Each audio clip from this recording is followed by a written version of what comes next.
Good morning, everyone. Thank you for joining us today. We have an exciting presenter for you.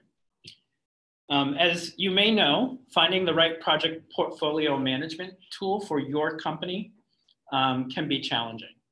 There are a number of related JIRA apps in the Atlassian marketplace, and choosing the one that's best for your organization takes time and a willingness to experiment.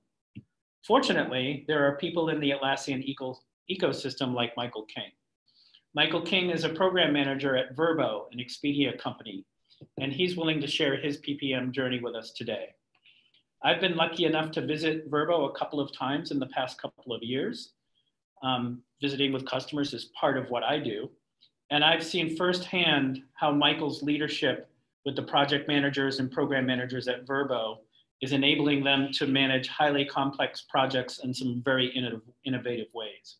I'm excited that Michael agreed to be our guest presenter today. In a moment, Michael will say a few more words about his role at Vrbo, but before we get to that, I just need to cover a couple of housekeeping items. Next slide, please. First of all, we want to let you know that all attendee microphones are going to be muted throughout the webinar. We have a rather large audience today, and we know from experience that sirens and barking dogs and crying babies can interrupt a webinar. So we're going to keep everyone on mute, and we're going to ask that you use the Q&A feature at the bottom of your Zoom webinar app to pose questions that you have for Michael or for ALM Works. This is the best way for us to entertain your questions. And don't worry if we don't get to your questions today. We run out of time, for example, we'll follow up with you after the webinar, get Michael's answer or whoever's answer is required and follow up with you after the fact. But we'll take as many questions as we can after Michael's presentation. And finally, just to let you know, this webinar is being recorded. We hope that you'll be able to go, well, we do that so that you'll be able to go back and review the content if you feel the need to do that, or share it with your colleagues. Next slide. So we're going to let Michael handle his own introduction and kind of dive right in. So what I'm going to do right now is hand the microphone over to Michael. I'll be back at the end of the webinar to read your questions to Michael. Hey, thanks, Dave. Again, I'm Michael King. I'm in program management at Vrbo. And this presentation on my side is really just how I accepted that I could do a lot of my job in JIRA, more of my job than really I even expected. But to take a step back, I've done project management and program management in a lot of different areas: application software, hardware creation with software driver support, FDA regulation. But I'm a big kind of global world fan. I've been to Formula One Grand Prix on multiple continents, and I want to live abroad. And unsurprisingly, I wound up at a travel company. And so I work for Vrbo.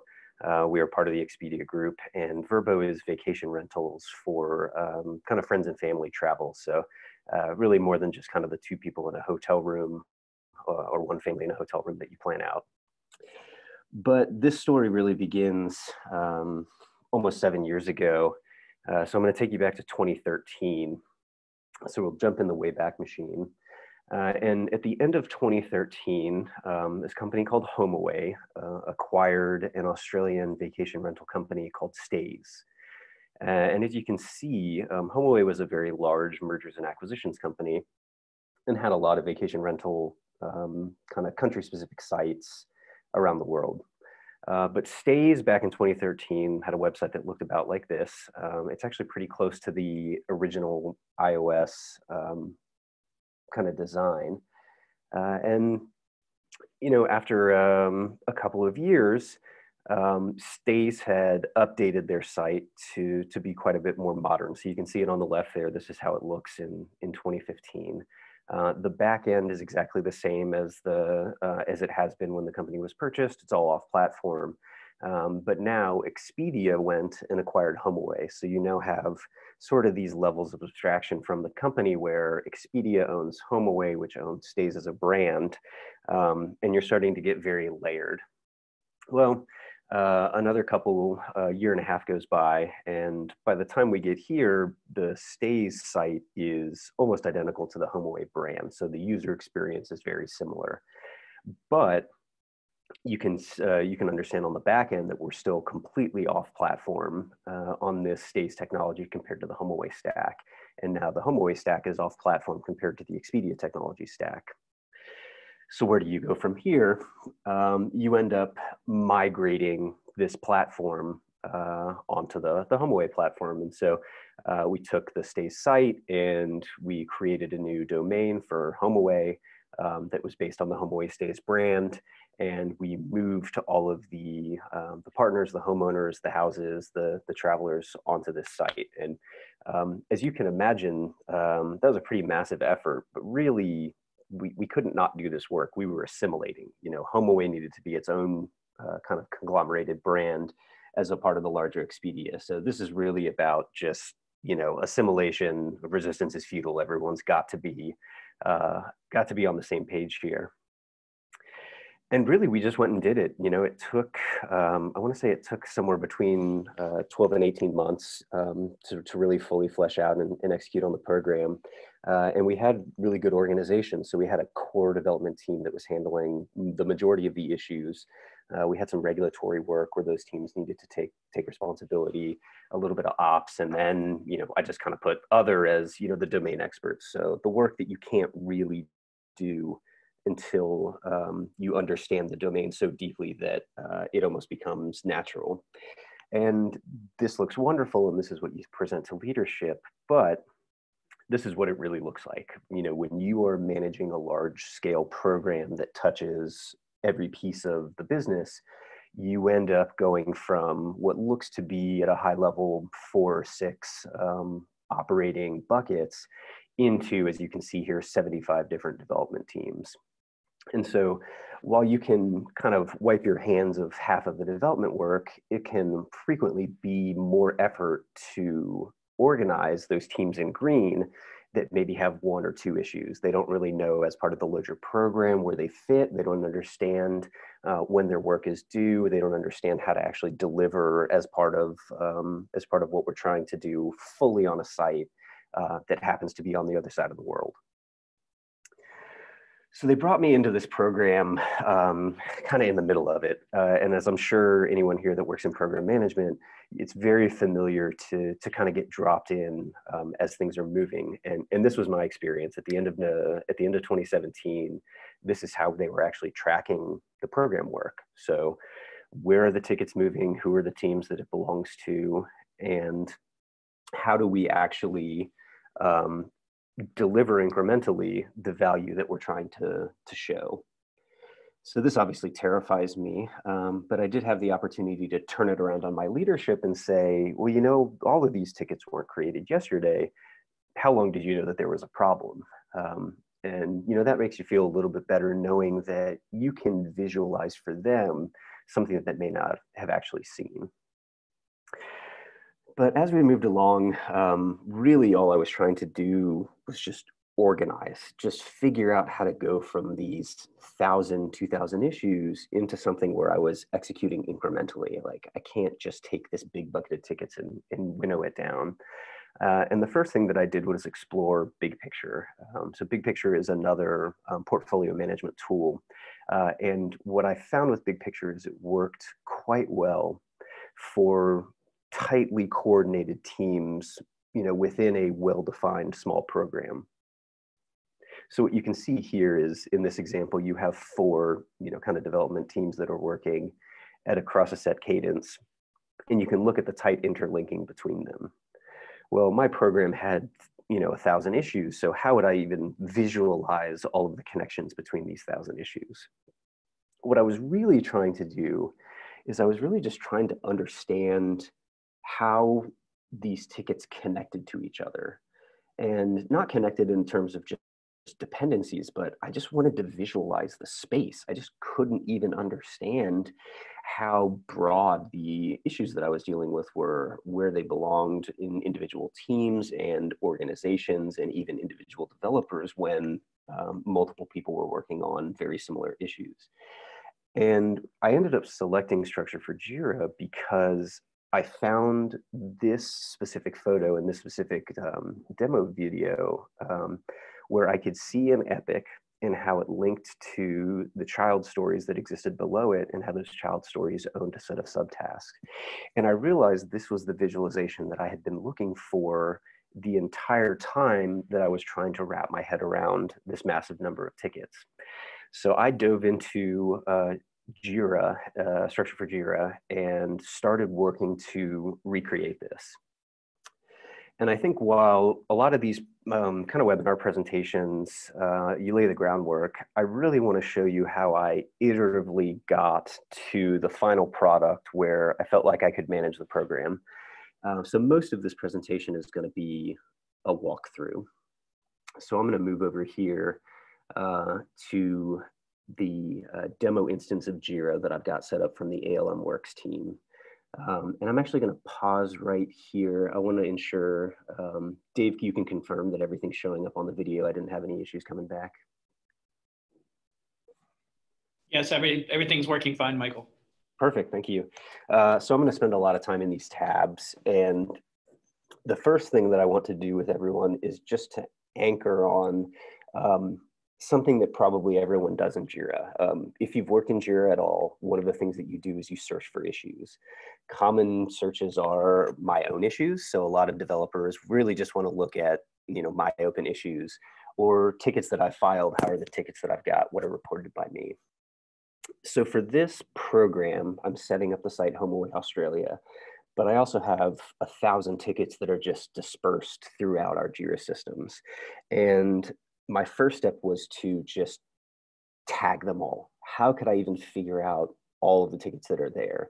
And I realized that we were using labels. And so the first thing that I did was take a generic label and just kind of put them in milestone buckets. And the milestones don't even matter. It was just kind of dividing the work into pieces. So I take all of the tickets from my project, the Home Away Australia project, and I take all the labels that I have and just created a search here. And so I go ahead and search. You can see I've got 84 tickets. There's a good amount of detail that I can get just from the epics that it's assigned to, the teams that it's assigned to, and so forth, but I don't have an idea of the connectivity. So I'm actually going to make an update and just talk about personal preference when our organization works in JIRA. I found that components were a slightly better way to just kind of track disparate work than labels, because labels tend to get a lot of misspellings and components are a little more strict on checking a valid existing component. So we actually wound up switching from labels to components. And I'm even going to show off here, I've got 84 issues. I go ahead and search and it goes down to 81. So this is just a natural state of working that you've got to be very diligent about going back and making sure all of your tracking is in place. In this case, I put this example so you see a handful of issues that I'm missing, but this component at the very least allows me to confirm that teams understand these milestones exist. They set a component to track the milestones, and now I've got a full list of tickets. So I'm actually just going to take this exact issue search and bring it into Structure. For those of you that haven't seen Structure, this is a generic empty structure. And I'll even go through and show you when you go through and create, there are templates, but I typically work from an empty structure that I simply name. And this is exactly that. It's the HAAU, Home Away Australia projects. And the first thing that I'm going to do is use this automation button. And you do have the ability to manually drop JIRA issues into a structure, but it doesn't really provide you any more power. It's just a visualization. Automation is really what unlocks Structure. In this case, let's use an insert. In insert, so content under the currently selected item, what you'll find is I'm actually able to insert a Java query. And I'm going to take, as I said, that exact query that I have in the issue search and drop it in here. There's some great syntax checking, so you can confirm that the jQuery can execute. And now I've dropped it in. So this is pretty awesome, at least as a starting point. I can confirm there are 81 issues that exist. If I scroll right here, you can take a look and see I've got the exact same issues query, and trying not to scroll too quickly for the network video connection. All of the tickets that I have are included, including key, summary, status.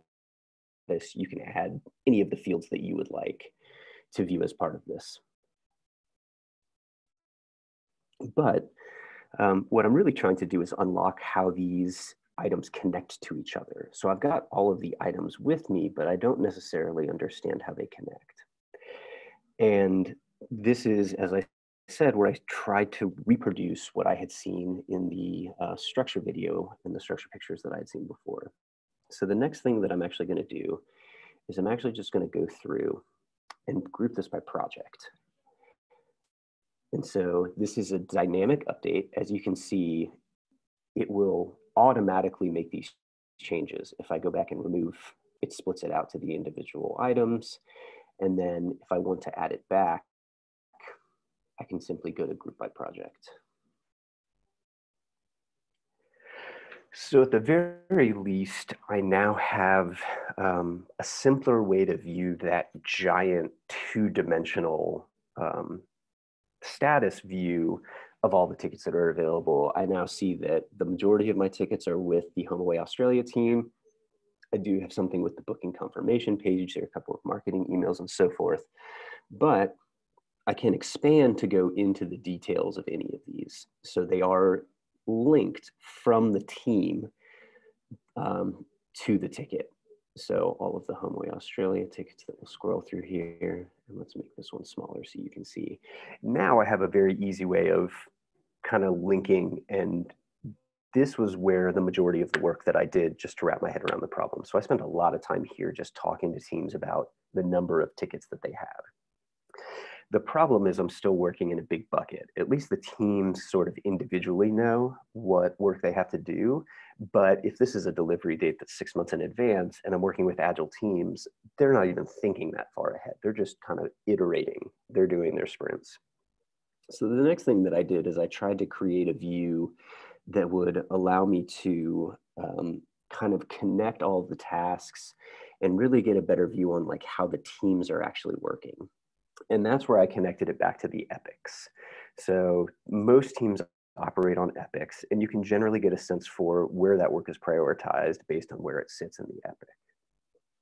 So the first thing that I'm going to do is I'm actually just going to add, going to run the insert again.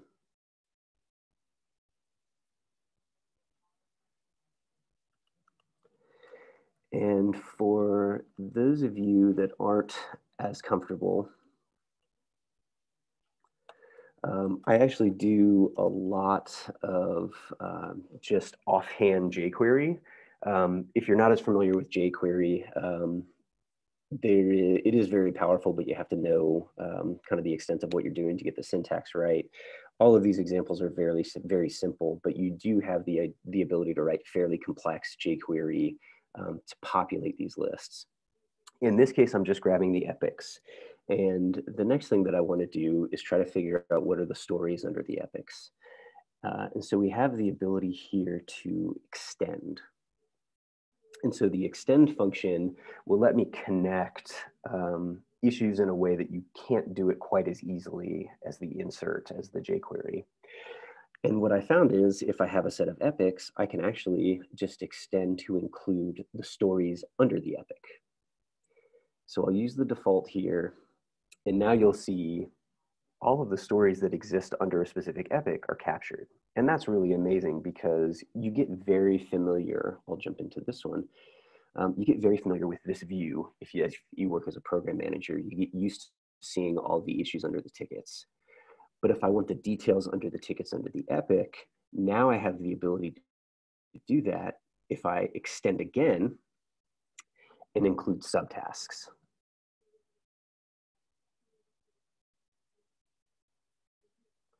So this was a huge unlock for me. And the reason that this was a huge unlock for me is if I scroll down, you'll see I'm now able to reproduce what I saw in the demo video. So at first I was just trying to get the data organized, but in this case, I actually have the checkout page epic linked to all the checkout page tickets and can see the individual subtasks that are being worked on. So I'm not stuck diving in every single issue to figure out what's going on. I have a general view that there's an issue that's in progress in the checkout page app that belongs to the checkout page epic. This was the point at which I realized that Structure was going to be my solution for this HomeAway Australia program migration. And the reason that I anchored so heavily on this was that it helped me communicate with other teams. If I went and talked to them about a single issue, even a single subtask, I would have to understand how it affected their delivery. Were they using it to update an app? Were they using it to deliver a new functionality? How are we actually communicating with each other so that we're speaking on the same set of deliverables?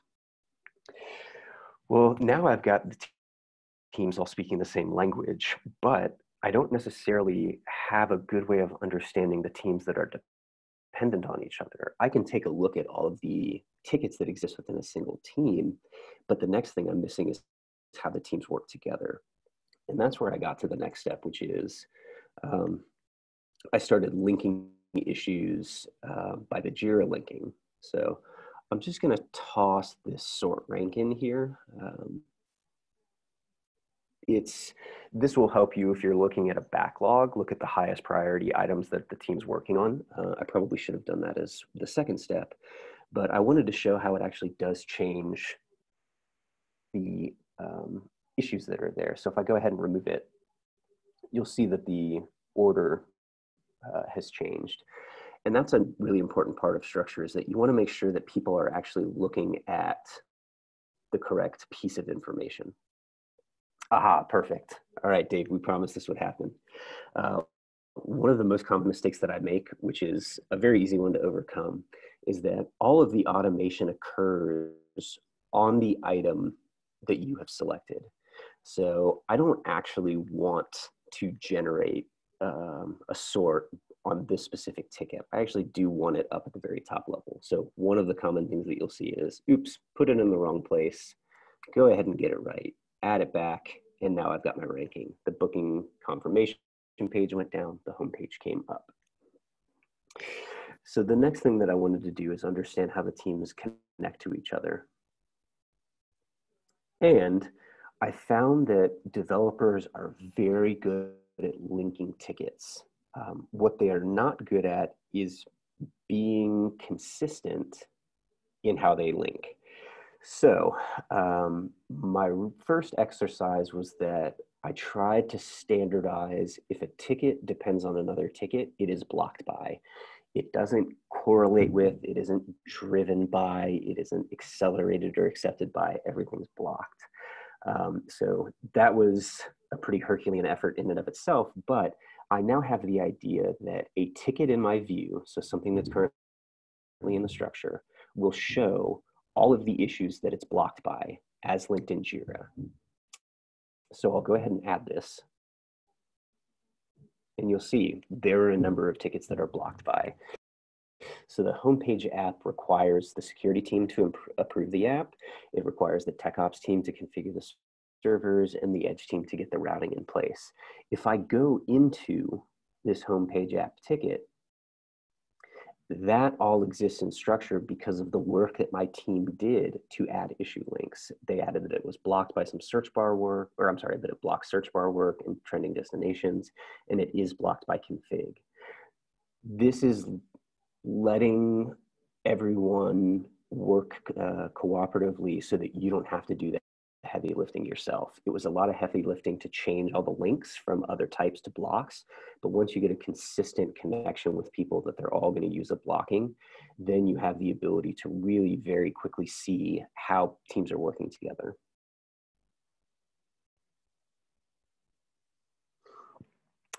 So the last thing that I'm going to do is I'm going to talk about how I used Structure to communicate with folks that didn't actually work in the JIRA structure. So I'll show you another functionality. You can see there's kind of expanding child views that you can have. And one of the things that I want to do is just very easily minimize the view to look a little more easily. So in this case, I'm going to go to level 3, and that's very nice. I can go to level 2 as well. But I'm going to go to level 3 because I want to talk about a type of validation that I did for myself. Rather than having this huge checklist that was separate from JIRA of all of the sign-offs that I needed to get, I just created sign-offs within JIRA. So in this case, I created a custom link that had to do with milestone completion. And the idea is that an epic, if I wanted to be complete with an epic required a sub-issue associated with it. So I couldn't close out an epic until all of the linked tickets were resolved. And the types of linking that I did is that I actually added non-development and product teams to get their work done. So I need the go-to-market team to actually approve the homepage landing experience. You get there, does the marketing team think that it's arranged correctly? Is everyone signed off? This was great for me because, as I said, it took so many disparate checklists and sign-offs and really brought it into JIRA in a way that even the go-to-market team was speaking the same language that we were. They understood when we delivered the homepage that it was because all of these issues within this epic had been resolved, and they were part of resolving that epic. I approve this landing experience. You guys have done the work. Thank you for giving me a chance to be involved in your process. The one drawback of this is they don't love creating JIRA tickets. So I did take on quite a bit of the legwork with this creation, but it was a lot easier to work entirely within JIRA than it was to juggle maybe a Confluence page with these types of sign-off and JIRA tickets. But as we scroll down, you'll see other examples of this, that maybe the filters has a dependency. Finance has to review the payments process. So we need to make sure that if we're going through the checkout page, we actually have a finance review. Well, here's an interesting view or interesting discussion into what I wound up doing with this information. So all these tickets are inextricably linked. And if I need to operate on these tickets, what I'm really trying to do is find out the deepest possible link to solve. So as I go deeper and deeper and deeper, what I end up seeing is a dependency path. And that dependency path means that the homepage app has to complete before the search bar can be updated, before price details can be included, before payments panel, so on and so forth. But if you're thinking on a milestone basis, if you recall, I just kind of tossed these milestones together. I wasn't really sure whether they all fit. Now I have the ability to work backwards from the last ticket that I have to do and figure out whether or not my dependency paths make sense. So here's a great example of this. I need the finance team to review our payments process. And that needs to happen in milestone 2. Well, the payments panel needs to be done in milestone 1. Great, that's fine. That should be on schedule. Unfortunately, price details has been moved to milestone 2. So I have a dependency inversion here. I now have to get the payments panel done in milestone 1, but price details isn't going to be done to milestone 2. Well, as you can see from probably the last time I presented this, what I wind up doing is I wind up just talking with the team and making an update and saying, hey folks, I need to pull this into milestone 1. And I actually need to have the search bar and price details and payments done before this can get reviewed. Now I'm wondering, do I need to kick out that finance review to milestone 3? So what am I doing? I'm actually back to that place that I was trying to get to with Big Picture. So Big Picture had this wonderful linking that I was able to show within the teams that were working together. In this case, I finally have a visualization of the teams that are working together. And now I'm feeling hugely empowered. Now I have the ability to show how everything links together. So the last thing that I'm going to show you is where we got as a program when we were really getting ready to launch. So we did this launch in January of 2018. And by the time that we had gotten to this spot in January of 2018, we had a program that looked a lot like this. And I'm not going to dive into a ton of the jQuery around this, but I will talk to how important it was to help people understand how this jQuery captured this view. And what I mean by that is people natively wanted to understand how to get their tickets in this view. If I could show them milestones, we need to have the traveler site configured. Again, this is the Australian spelling with 2 L's. The traveler home and shopping happy path, the trips and booking happy path. They just knew natively where their work went. Hey, I have to do some specific work on the payment side. I know that that would go into the booking happy path. So now people are naturally taking a look at the queries that you've set up, and they're saying to themselves, I need to create user stories that have a component set in M2, and I need the people to help me understand that I group by epics. So people would build epics around their delivery for HomeAway Australia. They would create issues underneath it, and they would naturally go in and add the component as the milestone 2. And this was just incredible because, once again, Structure is doing the work for me by just laying out these guidelines. These will naturally update as you move them around. So one of the things that you'll notice here is I've got a ticket here that's in milestone 2 that's contact owner, and I'm going to go ahead and edit that. Contact owner, man, that needs to be in milestone 1. So what am I doing? I'm going to update it, and it's just gone. It's just gone out of the checkout page, and it is right there in milestone 1. Oh, maybe underneath there. So that was really the power, is that as we saw things in the wrong place, we felt very empowered to move them around. So let's say the search bar now becomes M0. So you have the ability, not only are people creating tickets, so let's jump in this way. Not only are people creating tickets and making edits and including the components, we're actually massively moving things around based on what we see in the structure. And so this is really where we felt strongly empowered, and Dave and the ALM team have even gone beyond that. They actually do have this functionality called structure pages. And what we found as we were getting better at getting people to align is that we would create Confluence pages that would cover these types of milestones. So this is a flag. You can actually create folders or memos. This is called a memo, sorry, and pages. And what you can actually do is, if someone wants to understand more about milestone 1, they simply click this link and it would load the Confluence page that covers everything that we're trying to do in that milestone.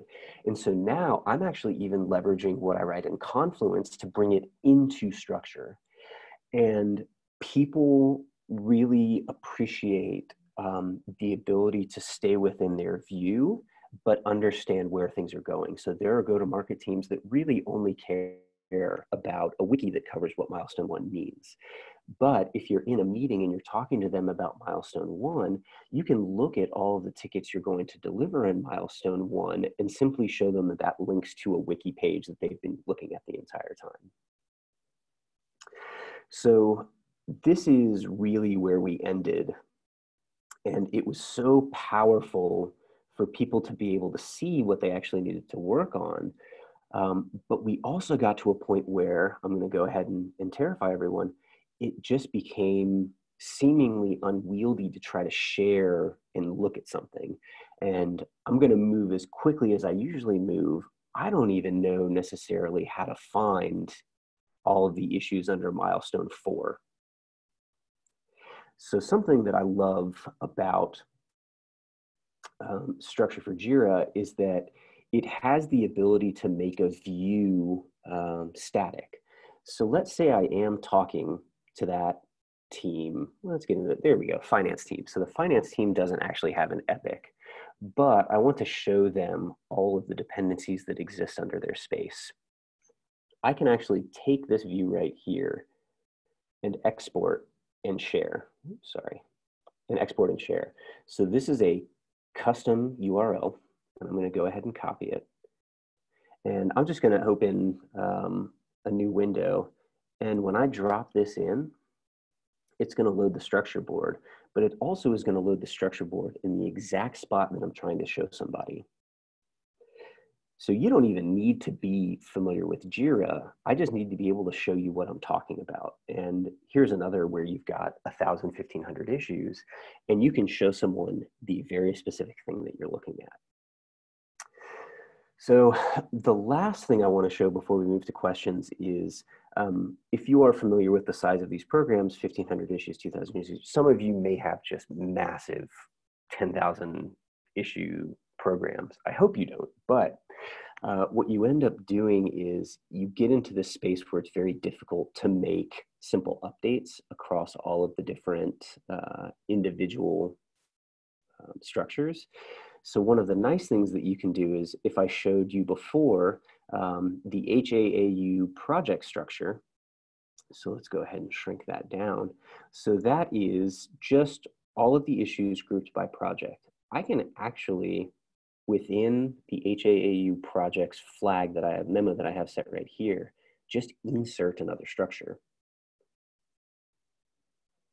So that's just another really nice functionality that I don't have to recreate every time I want to see something. If a team just wants to see all of their issues, they're going to work on all of them at the same time. They don't care about the milestones. Hey, I've got that view waiting for you. I don't have to recreate it from an old one that I've created before.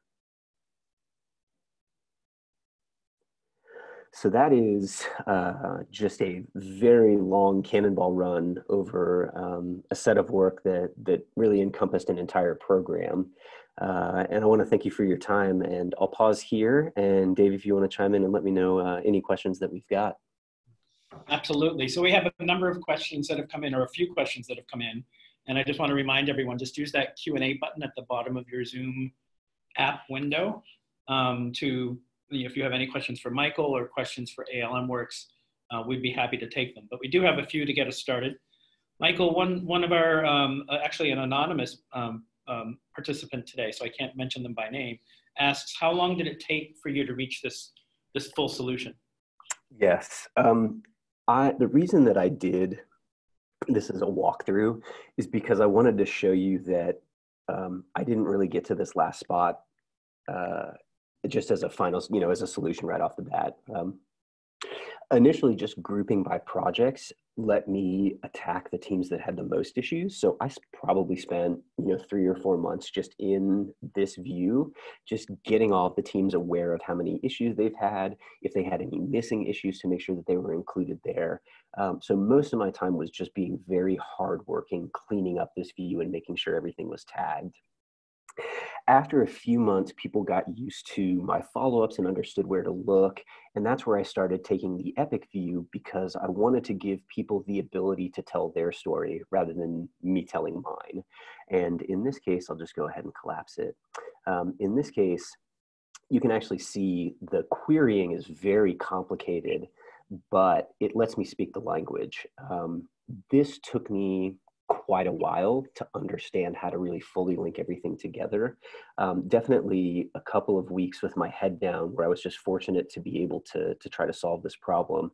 But as you can see, and as I've done before, I found that every time I ran into an issue, even with something as simple as just trying to add something that wasn't allowed, the documentation was helpful enough that I figured out what I had did wrong and could test something else. So a lot of this was just peeking and poking over the course of several months. By the time you get to a space like this view was very strongly driven by the feedback that I had gotten from teams. Teams wanted a milestone-based approach. They wanted the ability to kind of drop things into their own bucket. And so this was really, a 12-month exercise that had a lot of accelerants just on people getting more engaged and wanting to use this as a solution. Great, thank you.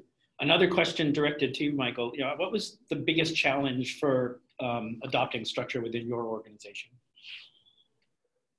I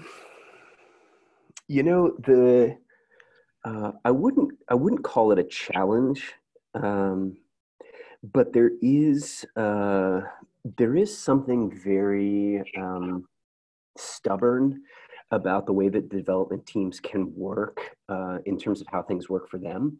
So I'm just going to move back to this view, and I really just want to talk about how getting people to use components and getting people to link their tickets was easy, but getting people to standardize on a type of linking is actually very hard.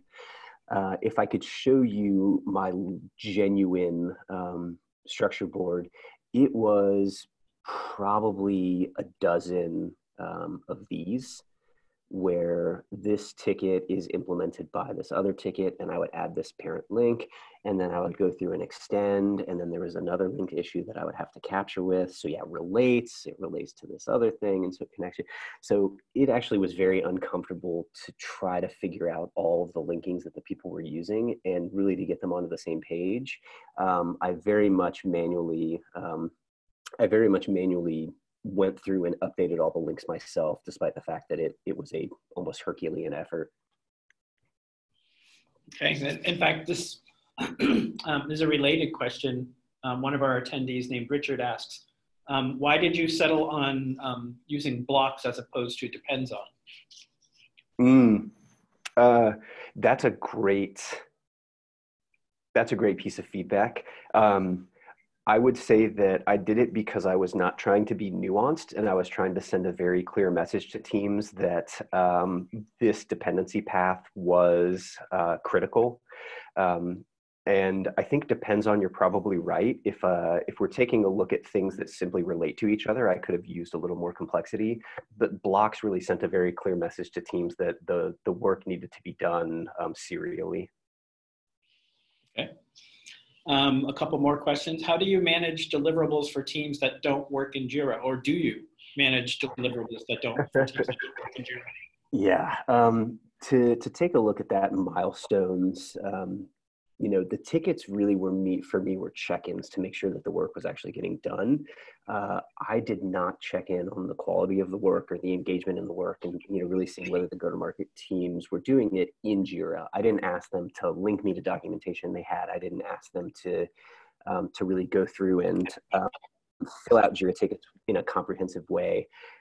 In that case, it was very soft skills. A lot of it was meetings. A lot of it was operating in Confluence. And that's really, as I said, where I think the structure pages linking here would have been huge, because it would have allowed people to say, I don't really care about the tickets, just let me update a status box. And so those people operated in Confluence, and I would just manually move their marketing tickets if they were stubborn about it. Okay. Another question, Michael. We're just now implementing, this person says that we're just now implementing structure within our organization. Do you have any advice for onboarding project managers with structure? Yeah, definitely. What the first thing that I use structures for, and I really wish I could just show you what we do inside Vrbo. The first thing that I use structures for was just to help my development pod be a little more agile. So I've come into a lot of development teams that were sort of spun up with a startup mentality, where they have a product manager and a tech lead, and they just go do whatever they want. But as the products mature and we decide to turn them into, kind of fully featured and integrated products, we have to bring them on board. And so I use structure to help kind of simplify views that were otherwise somewhat difficult. And so actually, I'll show a pretty good example of that. I wasn't going to show this because we didn't really have enough time, but rather than using automation, you can have this functionality called transformations. So these, instead of generators, you just transform. So let's go back to that just very initial jQuery search that I had. Rather than using automation to extend it, one of the things that I actually do is use transformations. So here's a very simple example. Okay, I'm pretty sure one of the guys in this is named Donald Duck. Donald Duck's got a bunch of tickets. And he doesn't actually know exactly what tickets he has and what milestone they need to be attached to. So I can actually very easily, despite the fact that I'm pulling in all of the tickets, use transforms to show him what he cares about. The first thing I'm going to do is get rid of the epics and subtasks, and then I'm going to just group it by assignee. I'm not going to go into all the details about how this actually works, but I can go ahead and show Donald Duck that he's got one ticket. How many tickets does he have that's grouped with milestone 1? Well, I can kind of also filter that one too, or milestone 0. So he's got one milestone 0 ticket. He doesn't have any milestone 1 tickets. So this is getting kind of super advanced in Power User, but as you've created these views, as you sort of dynamically create them, you can have a view that just shows all of the tickets by assignee, and you can have another view that shows all the tickets by epic, and you can show them right next to each other so that you don't feel like you're constantly switching between windows or switching, and reloading. It's all just right there in the same view. Again, this is advanced, but like I said, you just want to create as many of these views as possible to cut the information in a way that looks interesting so that the team understands the work you're trying to do. And I'll add one quick comment. I believe you do this at Vrbo too, Michael, but we see that a lot of our customers will bring together the program and project managers that are using JIRA and Structure within the organization on a monthly or quarterly basis, and kind of have a birds of a feather session where they teach each other the things that they've learned how to do with Structure. And we think that's one of the most effective ways to get people up to speed. Yeah, that's one of the really great things, is that structures are generally shared. They're not hidden by default. So I beg, borrow, and steal from other people's structures all the time. They have some very clever ideas that I take. Awesome. One last question, and if anybody has any questions, feel free to add them, but there's one remaining. We noticed that you mentioned Structure pages and that you also talked about Structure, obviously. Have you taken a look at the Structure Gantt product at Vrbo?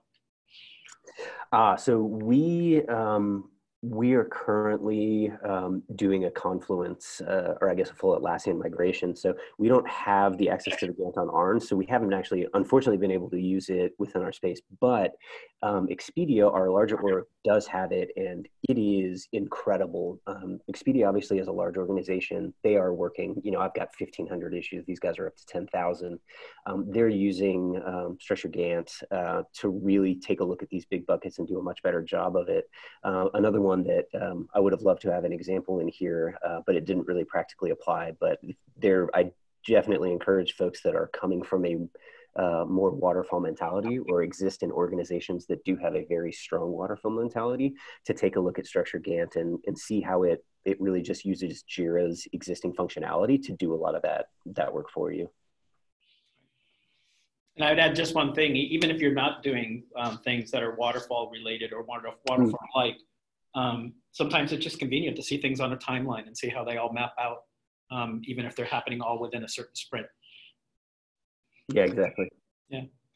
All right, so I don't have any more questions from the audience today, but I will just wrap up by saying, and in fact, Michael, could you switch back to the last PowerPoint slide? Sure. I just want to wrap up by saying that, as I mentioned at the beginning of the webinar, we will post a version of this, a recorded version of this, on our YouTube channel. We'll send a notice to everyone who registered today, and whether they attended or not, we'll send them a note to let them know that that's available. Also, if you happen to think of any questions that were not answered today, maybe you think of it as soon as we hang up, as we often do. You might think of a question. You can just send an email to that webinars@almworks.com email address, and we'll make sure, if it's a question for Michael, we'll get it to Michael and get an answer for you. If it's a question that we can answer for you, we'll do that. And we'd encourage everyone here who's not already familiar with Structure to learn more by visiting our page on the Atlassian Marketplace. That's an abbreviated link that will get you there quickly. And also on our YouTube channel, you'll find a number of videos on the YouTube channel that might also help you learn more about Structure. So that's it for today. We want to thank everyone for attending our first 2020 webinar. We do these on the last Thursday of the month, every month, except for November and December, due to the US holidays and what the last Thursday of the month normally conflicts with. So for 10 months out of the year, you can join us here on Thursdays at 11 o'clock Eastern time. Thank you very much.